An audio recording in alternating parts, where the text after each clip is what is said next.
real or counterfeit, biggest game of the year tonight at home, 8:30 tip against the Minnesota Timberwolves. Yeah, I mean, I think every game right now, like, is the biggest game of the year. I think of these next three. This Minnesota Timberwolves game is massive. I mean, they are Minnesota sits in the 8th spot. Memphis is in the 6th spot. Um, Minnesota is one game behind the Grizzlies. That's right. And this is that matchup, right? Like, this is that Minnesota Timberwolves team that, they've played in the playoffs. There's that Ant versus Ja story. There's the Mike Conley on the Yeah. Timberwolves. There's the newly rejuvenated Zach Edey, Demon Zach Edey time going up against the bum, Le Bum, Rudy Gobert. I mean, it's just Rudy Gobert. Rudy Gobert. So I mean, Yeah. it's just to me, it's a monster game Yeah. to stay out of the play-in, right? Yeah, I think it's obviously the biggest game of the year. And you were able to factually say that many times in the season. But the fact of the matter is there's 3 games left. And if you lose tonight, you guess what the biggest game of the year is going to be? Tomorrow night at Denver. It's going to keep moving. But yeah, I believe for a couple reasons, obviously you can kind of stick a fork in Minnesota and bury them into the play-in tonight if you beat them. I believe that the loser of this game tonight is more than likely going to be cemented into the play-in. Yeah. And we've got it at home, and we've had success. Of all the teams that are in the middle to upper level of the Western Conference, Minnesota's the team we've had the most success against. And they come off a bad loss. That Bucks loss. Oh man, up by 24 in the 4th and lose the game by 7. Was it 7? Yeah, man. Just a disgusting loss. And you're either going to really punch back hard or you're going to more or less cave. And if the Grizzlies get on them quick, the Grizzlies have been getting games off into a good, fast start recently. You could see that team kind of preserve, I think. Because Ant and Ja are both kind of head cases. And so, like, if you can get them off on the wrong foot, it could really spiral and fold. So that What leads matchups are you looking forward to tonight? I did listen after the fact to Daniel Greer and this morning on the Daily Grind with Luke. Appreciate Daniel jumping in because I jumped out like as the timer was going down. Work stuff happened, and so Luke held it down solo for a long time. Did a great job. I jumped in for like 5 minutes and because before I had to take my kids to school, and I was like, Luke's killing it in there, man. Yeah. Let's go, man. Luke did a great job, and then Daniel came in to give him some support. But I more or less agree with him. And mainly it's because, like, I'm kind of like the Zach Edey. I'm not convinced yet. He is playing better, but I'm not I need to see it in the playoffs. And this matchup, if you look at what Zach Edey could be, like, if you want to tell me his floor is Rudy Gobert, then I'm like, okay, that's really good. I want to see them together because they're both, especially Zach Edey, pre-Taylor Jenkins, which is not fair anymore. I give you that.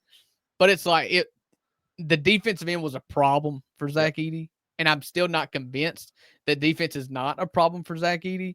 Yep. So if I want to see them just kind of battle it out, and if you could get Rudy Gobert off the court, if Zach Edey could play Rudy Gobert off the court, it would be great because I truly believe that Zach Edey's biggest flaw is the same flaw Rudy Gobert has, and that is they're going to be targeting pick and rolls all night long. Yeah, and if one of them can outlast the other one, then that means the one that's on the court's team is having offensive success. Yeah. And which that's right. I mean, the hard hitting analytics right there. But deep insight.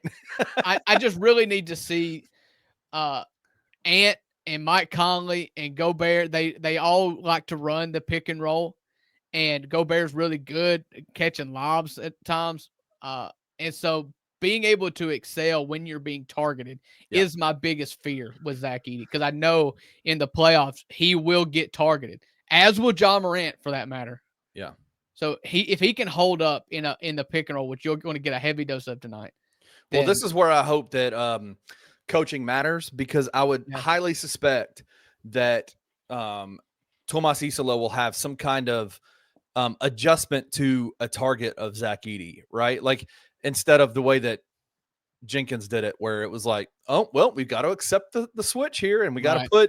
to put Zach Edey on, a 6'6" guard who can get to the basket at will. Like, you put any big dude on a 6'6" shooting guard like Anthony Edwards, you're gonna get torched. Like, You know what was so is what it is. critical in the grit and grind days was that Tony Allen just would not He allow wouldn't himself to accept get it. screened. He wouldn't And accept that's it. Vince Williams has that mentality. He has not done it yet. And I know he's been hampered by injuries. He's not been able to get into a flow. He's not getting consistent minutes because of injuries, because of the amount of players that are playing, whatever reason. He has no choice now. He knows he's getting 25 minutes tonight. Have to. So go out there, lace up your shoes extra tight, and go ahead and put on one of those face guards, the nose protectors, just preventative maintenance here, because you tell yourself tonight, I am not getting screened. 100%. That is the biggest difference. And that between helps Edey so much. Yes. Zebo was targeted. And just like Zebo had Mark behind him, if Zach Edey is in the pick and roll and Vince Williams is fighting not to get screened, you've still got Jaren Jackson Jr. to back you up. Just like 100%. Zebo had Mark to back him up. Right. You've still got that, but you can't leave him on an island. You The cannot. only way you get left on an island is if you don't try to show really hard when you're getting screened. Like, honestly, if I'm Vince Williams, I'll pick up the first foul of the game, blowing up a screen. Like, I will torch the screener. You know, that Olympics, it was an Olympics documentary where with Kobe just Powell. said, Kobe Powell is my best friend, but he is my opponent. And to start this game, I'm sending a message and I'm trucking him. Right. Like, and he did. Yeah. And everybody was like, oh, I didn't think he was actually going to do it, but all right, he's our leader. We're going to go run over. You know, what is it? Marshawn Lynch says, run through him face again and again and again. Like, it's what you need. This is playoff basketball, Kenny. We've been playing playoff basketball for like a month now, because we've put ourselves in the situation that we have to win. Right. This is playoff basketball. I expect playoff physicality, and I just want to see a message be sent tonight.